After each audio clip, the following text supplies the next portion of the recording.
जय गुरुदेव।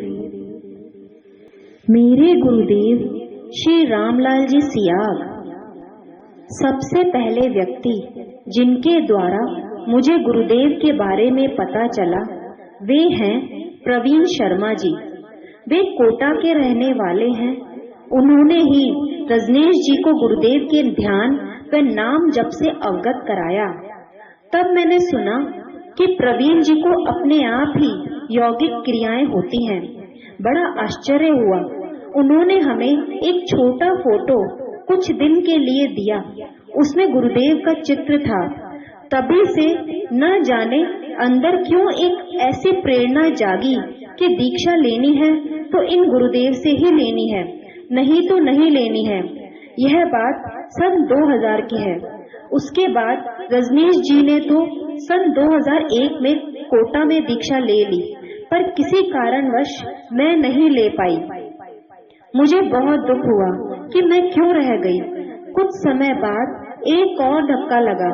पता चला कि गुरुदेव इजराइल चले गए हैं।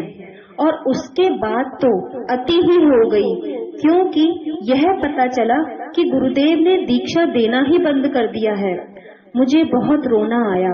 हमेशा गुरुदेव की तस्वीर के सामने खड़े होकर बोलती, मैंने क्या बिगाड़ा है आपका जो मुझे नहीं दीक्षा दे रहे हो, औरों को भी तो देते हो।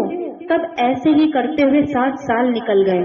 सन 2007 में अचानक एक दिन रजनीश जी के मित्र जय प्रकाश जी जैन, जो भोपाल में रहते हैं, उनका फोन आया। उन्होंने बताया कि आपके गुरुदेव ने दीक्षा देना आरंभ कर दिया है और गुरुदेव अभी जोधपुर में हैं।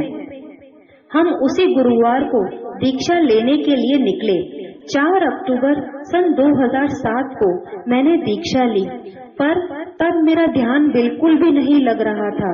मैंने वहाँ सबको बैठे ध्यान करते देखा, पर मैं बैठी हुई बस गुरुदेव की तरफ ही देखे जा रही थी। मेरी आंखों से आंसू बह रहे थे। मैंने गुरुदेव से कहा, मेरा ध्यान क्यों नहीं लग रहा है औरों की तरह। उस समय कोई जवाब नहीं आया। फिर मैं वापस घर आ गई। तब भी मंत्र जाप तो मैं करती थी, पर मेरा ध्यान नहीं लगता था। उसके बाद मैं गुरुदेव के सामने जिद करके बैठ गई कि आपको मुझसे क्या परेशानी है, मेरा ध्यान क्यों नहीं लगाते हो।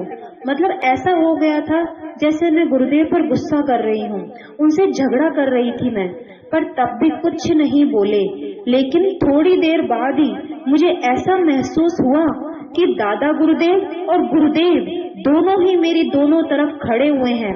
मुझे इतना आनंद आया, मैं उस पल को बता नहीं सकती। दोनों ही मेरे दोनों तरफ मेरे रक्षक के रूप में खड़े हुए थे। उस समय तो ऐसा लगा कि गुरुदेव ने मुझे दीक्षा देने में भी बहुत इंतजार करवाया और दर्शन देने में भी। पर आज मुझे ऐसा लगता है कि इस बात की जितनी तकलीफ मुझे थी, उससे कहीं ज्यादा गुरुदेव को थी। और जब मैं पहली बार दीक्षा लेने के लिए जोधपुर पहुंची, वह जिस तरह से गुरुदेव मुझे मिले, वे क्षण बहुत ही अद्भुत है, जिन पर मैं विश्वास भी नहीं कर पा रही हूँ और आज तक उस क्षण को समझ भी नहीं पा रही हूँ। जय गुरुदेव।